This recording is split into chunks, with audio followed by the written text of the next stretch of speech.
यदि आप हक की लड़ाई लड़ रहे हैं तो आसानी से आप अपना हक भी पा सकते हैं। लेकिन कैसे पा सकते हैं? अगर मान लेते हैं आप हिस्सेदार हैं और आपको कोई हक नहीं दे रहा है तो आप जो है अपना हक पा सकते हैं। क्या तरीका है, कैसे आप आसानी से पा सकते हैं, तो उसको समझने का प्रयास करेंगे। और यहाँ पर आपको हम जो है विभाजन विलेख के बारे में बताएंगे कि कैसे जो है आपका एक तरह से जो विभाजन विलेख है वो तैयार होगा और कैसे आप तैयार करेंगे और उसका मान्यता क्या होगा। ठीक है। और जो सवाल है जैसे आपके मन में, मान लेते हैं बहुत लोगों के साथ क्या होता है कि उनकी संपत्ति को तो पहले ही बेच चुका है, अब जो है जो बचा हुआ शेष है, मान लेते हैं ये 2 टुकड़ा जो है, ये 2 टुकड़ा तो पहले ही बेच दिया गया, अब शेष जो है बचा हुआ उसमें से वो शेयर दे रहे हैं, हक दे रहे हैं। बचा जो पहले बिक गया उसमें से जो है उसका हक जो है एक हिस्सेदार को नहीं मिल रहा है।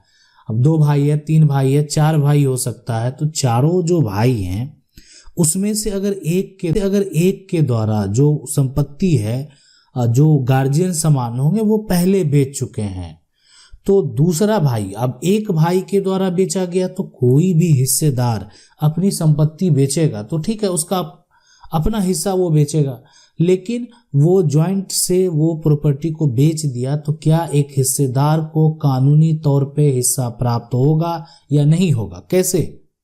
एक जो है अगर हिस्सेदार जो है ये इस हिस्से को अगर इस दोनों को बेच देता है तो दूसरा हिस्सेदार को क्या करना पड़ेगा? अपना वो हक पाने के लिए। इसलिए कि अब जितना शेष है, अब बंटवारा जो किया जाएगा, जितना शेष है उसी में बांटा जाएगा, या जो पहले बेच दिया गया उसका भी हक जो है दूसरे हिस्सेदार को मिलेगा, दूसरे हिस्सेदार को उसका हक प्राप्त होगा। ठीक है। तो कैसे क्या नियम है, कानून है, उसको समझने का प्रयास करते हैं। देखें, अगर सबसे पहला होता है कि एक प्रक्रिया ये होता है कि आपका मामला अपने से जो है ये हल हो गया। ऐसा भी होता है कि आप ग्रामीण क्षेत्रों में अक्सर देखते हैं कि ग्राम पंचायत के द्वारा जो है ग्राम कचहरी में जाकर मामले को जो है एक तरह से जो भी फैसला होता है वो आपके हिस्सेदार मानते हैं तो ठीक है, नहीं अब कोई हिस्सेदार नहीं मानने को तैयार है, वो हिस्सेदार अगर कोर्ट चला गया, बंटवारा से संतुष्ट नहीं है, तो उसके पास क्या विकल्प है? उसके पास जो है एक विभाजन का सूट करना पड़ेगा। ठीक है। अब ये विभाजन जो सूट करना पड़ेगा तो उसमें इसी को पार्टीशन सूट भी कहते हैं। तो पार्टीशन सूट आप क्या कर सकते हैं? सिविल कोर्ट में फाइल कर सकते हैं। अगर मान लेते हैं जमीन का 4 हिस्सेदार है, ठीक है, और एक आप हिस्सेदार है, इन तीनों को आपको जो है जितने हिस्सेदार हैं संपत्ति पे अधिकार है, आप उस व्यक्ति के ऊपर केस फाइल करेंगे, उस व्यक्ति को नोटिस जाएगा और उनके जो अधिवक्ता होंगे, वकील होंगे, वो जो है उनका जवाब लिखित तौर पे देंगे, पेश करेंगे कि आखिर आपने जो है आपको हिस्सा क्यों नहीं दिया जा रहा सही तरीके से।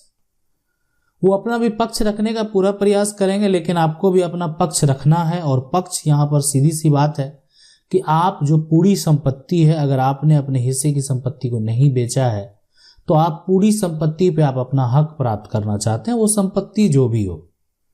अब आपके भाई, आपके जो भी रिश्तेदार हो, जो भी बेचे हो, आपने वो संपत्ति को नहीं बेचा है, आपका हक कहीं नहीं जाना चाहिए। आप अगर छोड़ देते हैं, ठीक है, वो मान लेते हैं आप अपने आप में सेटलमेंट करने को तैयार हैं, आपको इस हिस्से से कोई मतलब नहीं है, तो फिर विवाद तो होगा ही नहीं। लेकिन अगर आप हक की लड़ाई लड़ना चाहते हैं, आपके साथ अन्याय हुआ है, आज आप एक हिस्सेदार हैं लेकिन फिर भी आपको संपत्ति से जो है वंचित रहना पड़ रहा है, उस केस में आपके पास विकल्प है।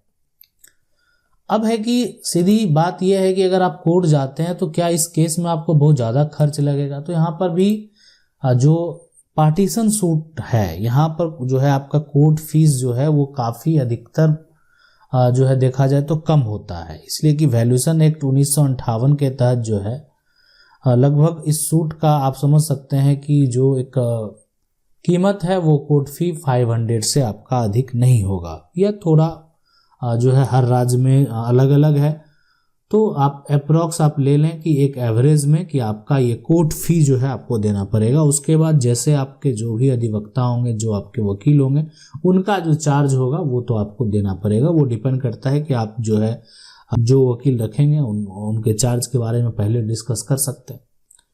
अब रही बात इसमें कोर्ट में जो है जीत हासिल करने की, तो इस तरह का जो विवाद होता है, जब हिस्सेदारी का विवाद होता है, तो कानून क्या कहता है, ठीक है, क्या अधिकार दिया जाता है। देखें, अगर कोई भी संपत्ति है, बाप दादा की संपत्ति है, पैतृक संपत्ति है, ठीक है, अब इसमें 4 हिस्सेदार हैं, ये सारे जो हैं बेटा हैं या जो भी हैं बेटा हैं, हिस्सेदार हैं।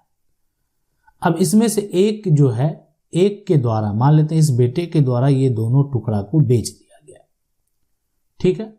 अब हो सकता है कि इन दोनों का भी उसमें जो है मिली भगत हो ना हो, जो भी है।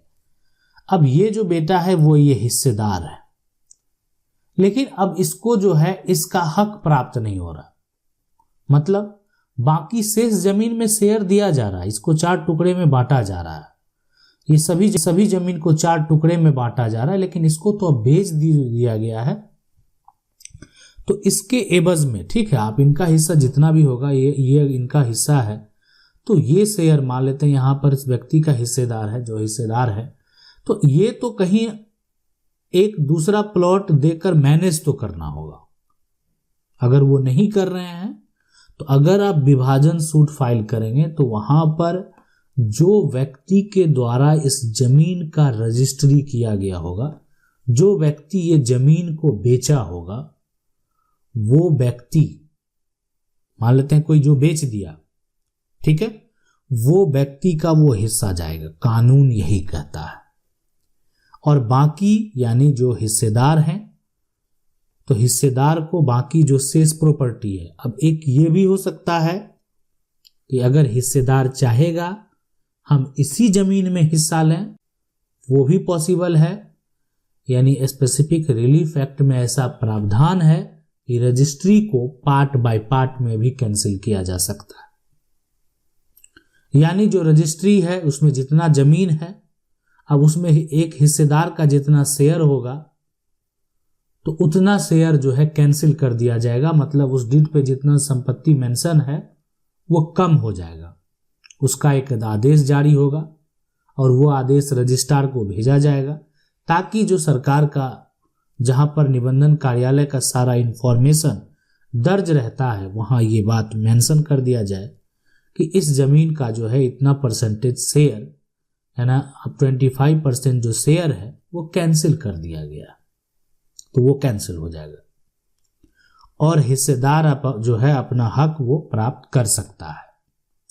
अब आपको करना क्या है, अगर आपका समस्या इस प्रकार का है तो अपने जो नज़दीकी सिविल कोर्ट है वहां पर आपको पहले जाना। आपको जो नज़दीकी सिविल कोर्ट है ना, आप वहां पर जाएंगे।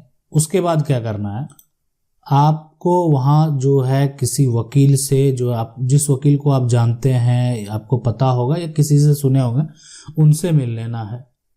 अगर आप केस आप फाइल कर रहे हैं, आप वादी हैं, तो आपको क्या करना है, आप वादी हैं तो जितने भी प्रतिवादी बनेंगे, ठीक है, उनका नाम पता जो है आपको सही से वो लगा लेना है।